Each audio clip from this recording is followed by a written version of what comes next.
Roma Wines present Suspense.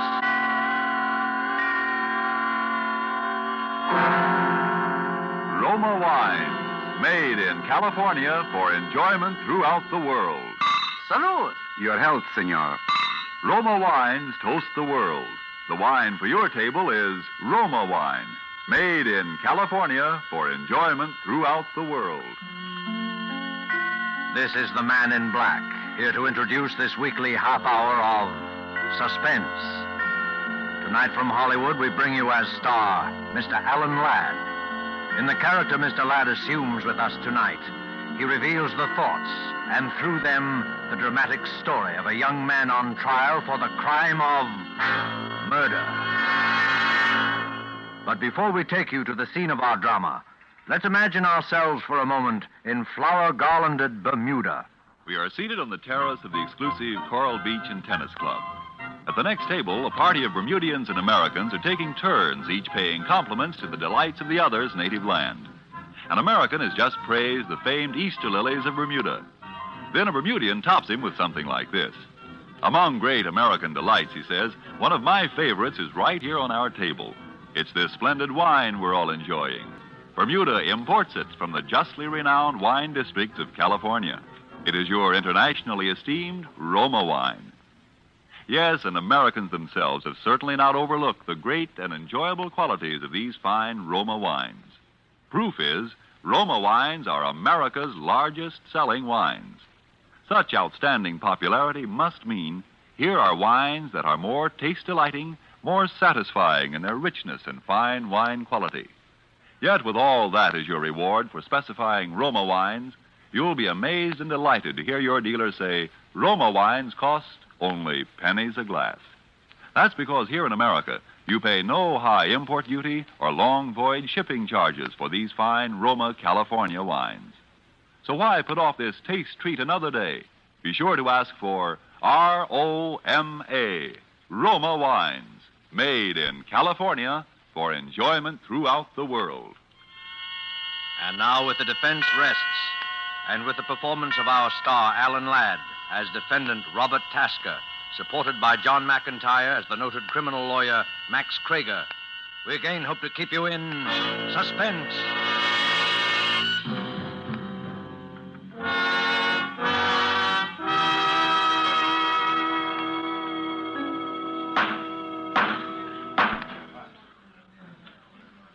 The People versus Robert Tasker. The defendant charged under the indictment with murder in the first degree. Is counsel for the defense prepared to proceed? I am, Your Honor. Very well, Mr. Kraiger. Your Honor, if the court please, I think it is fitting that for a moment I should speak openly to Your Honor and to the jury of a matter which has, albeit indirectly, nonetheless a substantial bearing on this case. I refer, of course, to the rather unique relationship existing between myself and the defendant, Robert Tasker. It's true that my interest in him and in his fate is far greater than the normal interest of a lawyer and his client. It's true that that interest might be reasonably described, as it has been so many times, as fatherly. Yet I ask Your Honor and the gentlemen of the jury to think of me in all fairness and without bias, simply as a lawyer defending his client. It needs no expatiation on legal or practical ethics to demonstrate that if I did not believe with my whole heart and mind,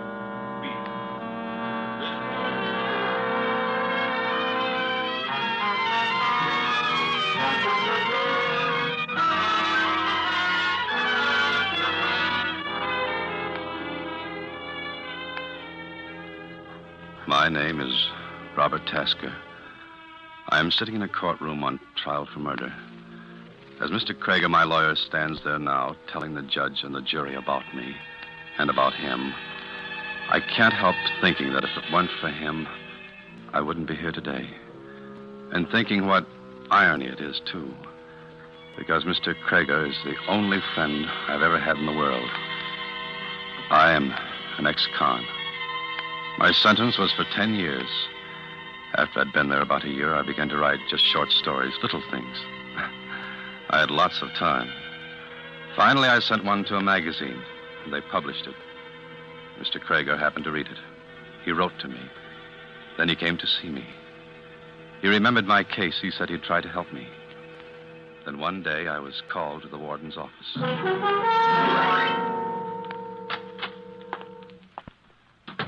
Hello, Robert. Hello, Mr. Kraiger. Robert, I've got some good news for you. I've got your parole. You're free.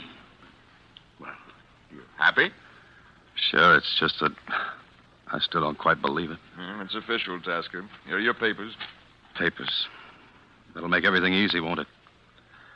Passport to a brilliant future. Ex-con. Robert, I know it's going to be a little hard to adjust at first, but there's a job in my office that Thanks, Mr. Kraiger, but I don't want charity even from you. Isn't charity, Robert. I need a clerk in my office, or I wouldn't have offered you the job. You don't have to stay if you don't want to, but you'll be doing me a favor if you try it. Well, I guess I owe you at least one favor. No, Tasker. Goodbye and good luck. Just remember that what's happened up here is water over the dam. Don't hold any grudges. I don't hold any grudges. There's one man I hate, that's all. A man you hate, Robert? What's the use of kidding about it? His name is Arthur Hines, and I hate him. Simple as that. Well, forget it, son. Hines was DA then. He was just doing a job, that's all. He had nothing against you. He was doing a job, all right. Robert, you mustn't feel that way. You'll get along with Hines all right. Get along with him. In the office. Oh, didn't I tell you? Arthur Hines is my new partner. Well, it certainly threw me for a second to hear I was going to be working side by side with that. Well, I figured they were right, and I shouldn't hold grudges, and I made up my mind to play ball. The work wasn't hard, and I was able to do some writing on the side. Mr. Kraiger always encouraged me in that. And Peggy helped me a lot, too. She helped me to believe in myself. All that time, I never saw Mr. Hines. He was out of town or something. And then one day he came back. I was nervous at the idea of seeing him, but I thought I was all over my resentment then. He was in his office with someone. He had come in the private entrance. I was out in the anteroom with Peggy by the switchboard when I heard the commotion. No, don't you understand the English language? No. You're a liar. Now, you get out of here. Get out. Don't give me that, Hines. You've either got it or you know who has. I don't know anything about it. I don't want to know. Don't you think I got enough trouble nowadays keeping mugs like you out of the pen without being defensed for what you stole? Now, you get out of my office and stay out. Okay, but I'll be back. $50,000 is a lot of money. Huh. What do you want? Why, Robert works here, Mr. Hines. my name's Robert Tasker. Did Mr. Kraiger tell you about me? I knew I'd seen you before. You're that punk kid I sent up to San Quentin. Was for 10 years. What do you mean you're working here? Well, Mr. Kraiger got me out. He gave me a job. Job of what? Snooping outside my office? Oh, I wasn't. Don't talk back to me, you dirty little jail rat. Why, you... Robert, don't. Let me go. Well, what's the trouble here? Robert, Let me go. stop it. Calm down, calm down. What's the matter? What's the idea of bringing this kid into the office, Max? Isn't it bad enough to have to work with criminals all day without... Robert's not a criminal. He's here because I want him to be here. Because I believe in him and trust him. Oh, yeah? You don't still have anything against Robert, do you? I just don't like anybody hanging around outside my door when I'm having a private conference, that's all. All right. Now, look. Robert Tasker is one of the finest, most gifted young people I've ever known. I want him to get along here. And I want him to get along with you, too, Arthur. See? Me, I can get along with anybody.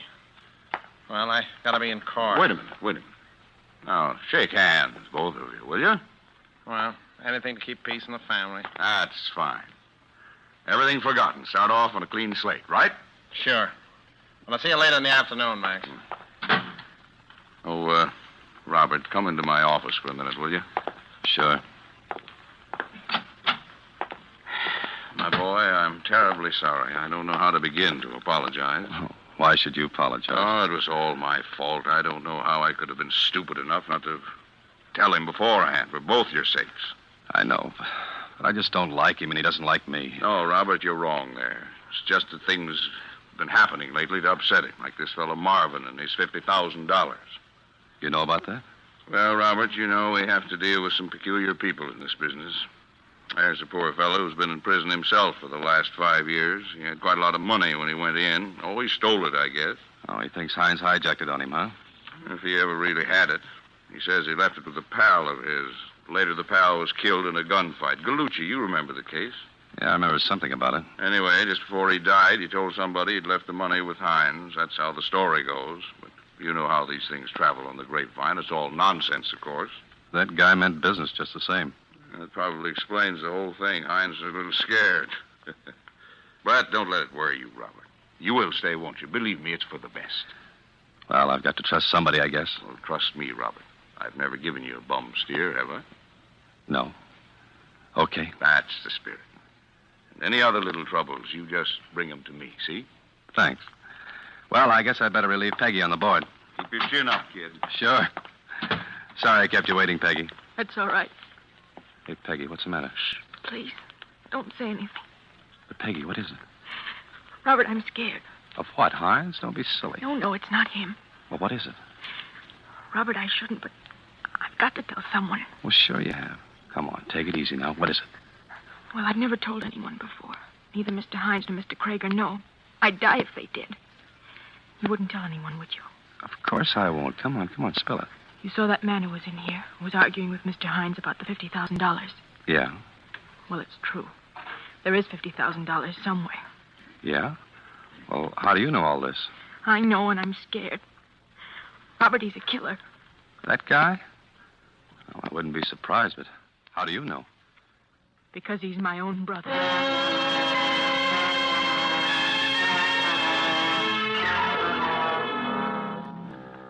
I had a hunch till I'm out of there right then. I knew something was going to happen. But I hated to run out on Peggy when she was in jam and might need help. And I didn't want to let Mr. Kraiger down either. So I stayed. Then one day, about 2 weeks later, it came. I hadn't had any more trouble with Hines. He was out of town most of the time anyway. He was still out of town that day. The day that he died.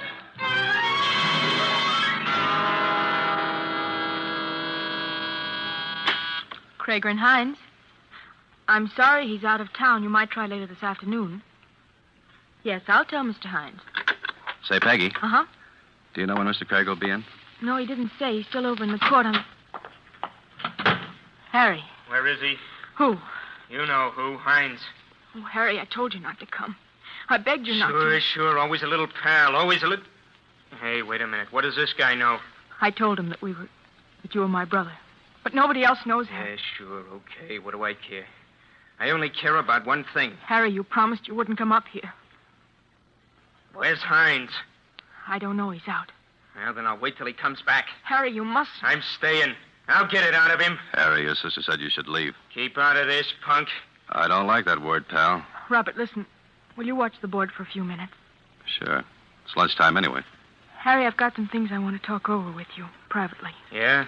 What things? About Hines and... you know. Come on, we'll go downstairs to the grill in the lobby. You wouldn't be trying to ease me out of here, would you? No, honest. I've got to talk to you, Harry. Come on. Okay, and listen, pal. Yeah? If Mr. Hines comes in, you tell him I was here. And tell him he better come across or else. Is that all? That's enough, isn't it? He'll know what I mean. Plenty. Sure.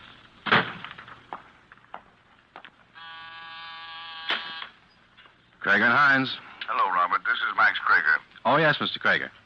You there all alone? Peggy out to lunch, huh? Yes, she is. Well, that can't be helped. I'm in a hurry now. I'll tell you what I want you to do. Yes, sir? I'm across the street in the courthouse, Judge Andrews' court, the Ellsworth case. Now, there's some notes I've got to have over here right away. They're in my own handwriting in pencil and clearly marked Ellsworth. Yes, sir. You'll find them in Mr. Hines' office. The pages are all clipped together. I don't know exactly where in his office. It may be on his desk, or maybe one of the drawers, or in the files, or under the blotter. But keep looking, you see? Keep looking until you find it. All right, sir. And then bring it over to me right away. Got it? Yes, sir. I'll be waiting for you. I left the switchboard, went into Mr. Hines' office. I started looking around for the notes. I looked everywhere. The desk drawers, the filing cabinet. I even tried to look in the safe, but it was locked. Then I noticed some yellow papers on top of the bookcase.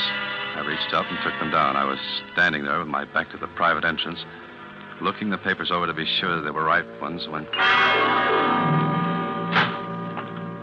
What are you doing in here? Mr. Kraiger wanted some papers, Mr. Hines. I thought I told you to stay away from my office. What are you snooping around in here for? Well, Mr. Kraiger told me to look in here for... Yeah? Something mighty funny going on around this office. There's nothing funny, Mr. Kraiger just said. I say there is. What's that switchboard girl doing sneaking around the lobby with Harry Marvin? Tried to duck me, but I saw him. First, the switchboard girl turns out to have a crazy ex-convict for a boyfriend, and That's now... a lie. He's her brother. Her brother? Oh, so that's it. I shouldn't have said that, Mr. Hines. I don't know anything about it, really. You don't, eh? Well, I do. I get it now. I knew there was something. All of a sudden, I get it. Mr. Hines, there's nothing to get. Yeah, so the girl and her brother go down to the lobby and set themselves an alibi because they know I'll suspect them.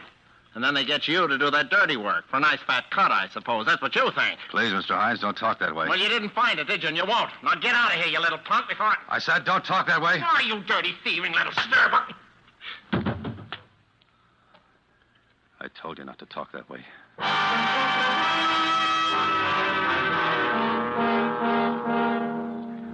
He fell and just lay there. For a minute, I didn't know what to do. And I knew I'd have to tell Mr. Kraiger. I knew I was all washed up there anyway. I couldn't very well expect even a man like Mr. Kraiger to choose between his law partner and me.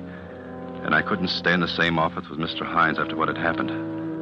But somehow I wanted to tell Mr. Kraiger myself before anyone else did. I went out to the switchboard and dialed the courthouse number.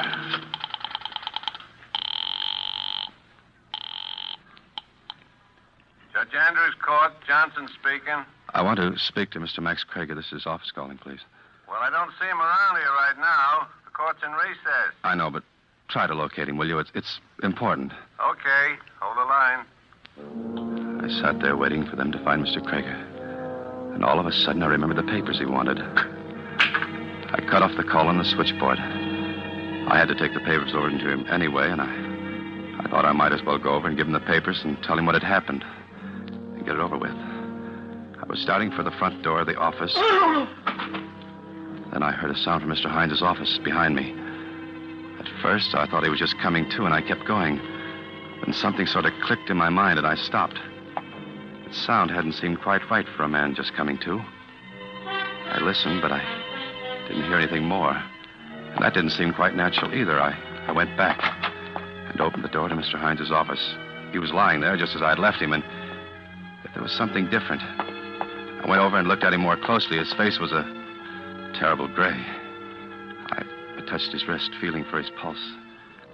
The next thing I knew, I was down on my knees, tearing open his collar, but even then I knew it wasn't any use. Mr. Hines was dead. I don't know how long I stood there in the room. It might have been hours. It might have been only a couple of minutes. I just stood there, my mind dazed, and yet at the same time racing through 1,000 half-formed plots and schemes of escape, of what I could say, of some way out of it. And the switchboard began to buzz with an incoming call. It sort of brought me to my senses, more out of habit than anything else. I went to answer it. Kraiger and Hines. Robert, you still there? Mr. Kraiger, Where are those notes? Haven't you found them yet? Yes, I found them all right. Well, bring them over here. I need them right away. Mr. Kraiger, Robert, what's the matter with you? I just killed Mr. Hines.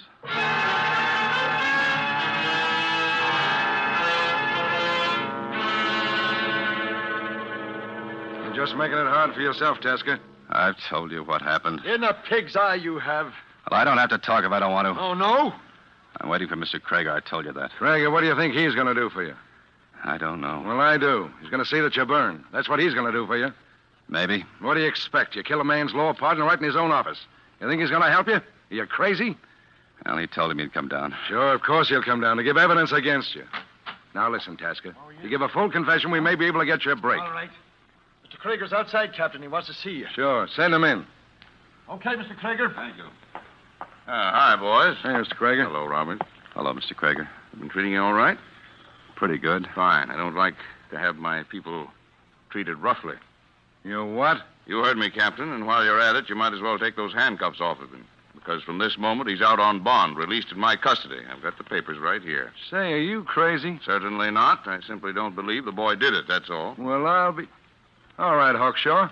Who do you think did it? That, Captain, is your department. My job is simply to defend an innocent man. Now, look, Kraiger, don't try to kid us. It's an open and shut case. Tasker's the only person who had the opportunity. The only one who had a motive. Uh-huh. Well? Not to speak ill of the deed, Captain, and although Arthur Hines was my law partner, it is unfortunately true that quite a number of people at least thought they had a motive. Sure. So maybe this ex-con Harry Marvin had a motive, or even the dame with the switchboard had a motive, for all I know. But they couldn't have done it. 50 people saw him together downstairs in the lobby of the building at the time the murder was committed. Oh, you talked to him, have you? Sure. So what? Listen, this kid admits he had a quarrel with Hines. He always hated him anyway. He admits he hit him. So he picks the paperweight off the desk and smashes him over the head. Wait a minute. You didn't say anything about that, Robert. No, I didn't even know about it before. I didn't hit him with a paperweight. Stop it, will you? The back of the man's head is bashed in with that paperweight. This kid's fingerprints are all over it. What's so funny? This is murder, mister. I'm sorry, but you'll find out if you ever try to bring this boy to trial for killing Arthur Hines with a paperweight. Listen, Kraiger, I know you're pretty smart. I know you go around bragging you never lost a case. And that goes for this one. Double. But you're not going to make a chump out of me. This boy's going to be indicted for murder. He's going to be convicted of murder. And he's going to burn for murder.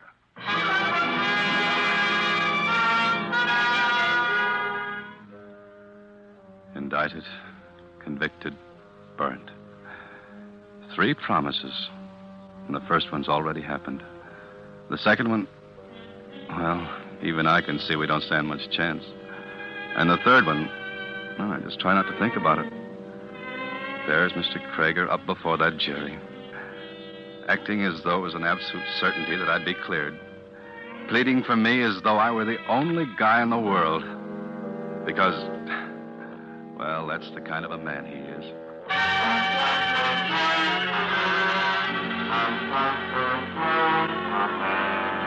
Ladies and gentlemen, it is my firm conviction that when you've heard this boy's story from his own lips, and when through it you have in some measure, as I have in large measure, gained insight into the depth and integrity of his character and spirit, you will also believe him innocent. He is innocent. Now, Robert, I'll ask you to take the stand. Raise your right hand. You swear to tell the truth, the whole truth, nothing but the truth, so help you God? I do. Now, Robert, just for the record, will you tell the court your full name? Robert Loring Tasker. Your age? 24. Your mother and father are dead. You have no living relatives? No, not one. Now, before you begin your story, there are 1 or 2 extremely important points that I particularly wish to emphasize to the court. Now, tell me, Robert, how long was it between the time you quarreled with Mr. Hines and the time you went back into his office and found him dead? Not long. 6 or 7 minutes, perhaps. But it was long enough for someone to have entered Mr. Hines' office by the back entrance, struck him, and left again, was it not? Yes, it was long enough for that to have happened. Would you have necessarily heard such a person enter the office? No, you can't hear much from outside when the door's closed. Particularly if there were no conversation, because Mr. Hines is already unconscious. Is that correct? Yes, then I wouldn't have heard anything. Now, concerning this famous paperweight the prosecution has talked so much about, I have it here. Do you recognize it? Yes, it was always on Mr. Hines's desk. Now, when you went into his office at my order to look for certain papers, you touched this paperweight, did you not? Yes, that's just about everything on the desk. Exactly. In other words, your fingerprints would be found not only on this paperweight, but on practically everything else in the room. Well, yes, they would. In due course, Your Honor, we shall demonstrate that such is, in fact, precisely the case. Now, Robert, when Mr. Hines found you in his room, he was irate and highly suspicious, was he not? Yes, he was. In fact, he even suspected that there was some plot against him involving Peggy, the switchboard girl, and a client of his named Harry Marvin. Yes, he did. You denied this, saying that, in fact, they were brother and sister? Yes. Yes, that's right. How is that again? You denied the charge of a plot, saying that Peggy and Harry Marvin were brother and sister. Then Mr. Hines went so far as to accuse you of stealing... Your Honor. Yes? Your Honor, there's something I've just thought of. Some new evidence. I'd like a few minutes alone with my lawyer, please. Well, if counsel has no objection. Robert, what is it? It's just something that I think I ought to tell you in private. Very well. If Your Honor, please, then. By all means. Perhaps you would like to use my chambers. Thank you, Your Honor. Come along, Robert.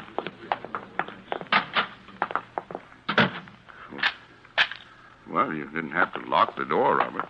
I wanted to be private. All right. But, Robert, you mustn't worry like this. Let me do the worrying. They can't convict you if there's a reasonable doubt. That's the law, and there is a reasonable doubt. Somebody did come in and hit Hines in those 6 or 7 minutes. It must have been that way. Yeah, I know. Of course you do. We've been over the whole thing. Now, let's go back into that courtroom. Mr. Kraiger, there's something I haven't told you. Something you haven't told me? What? Oh, it's a little thing, but it's kind of important because it's something I never told anyone. Well, what is it?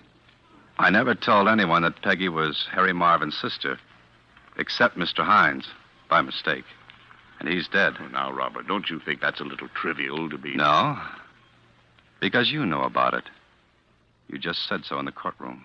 Well, There's only one way you could have found out. You must have been in your office when I had the fight with Hines and heard me tell him. Robert, that's ridiculous. Oh, no, it isn't, because you're right. Somebody did come in those 6 or 7 minutes and kill Hines. You did. You're crazy. Yes, it must have been for that $50,000 you hijacked the hijacker. And you knew they'd pin it on me with my record.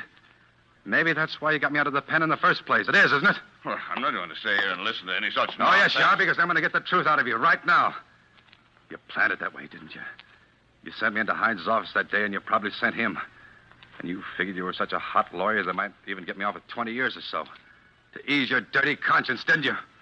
Talk, Kraiger. You won't get anywhere using violence with me. No? Talk! Now, wait a minute. Even if I did confess, it wouldn't hold up as evidence. Talk!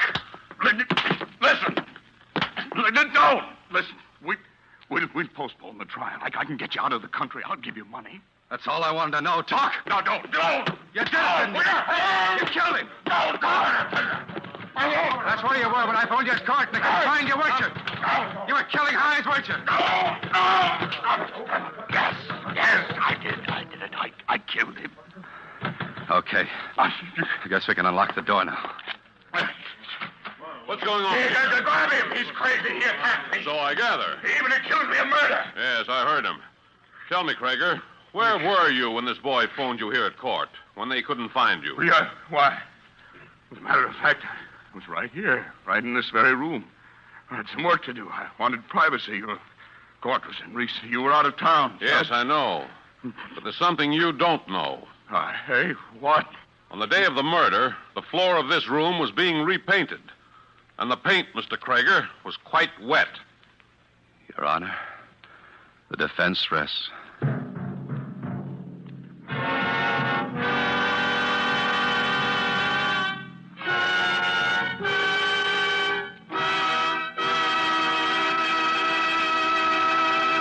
And so closes The Defense Rest, starring Alan Ladd.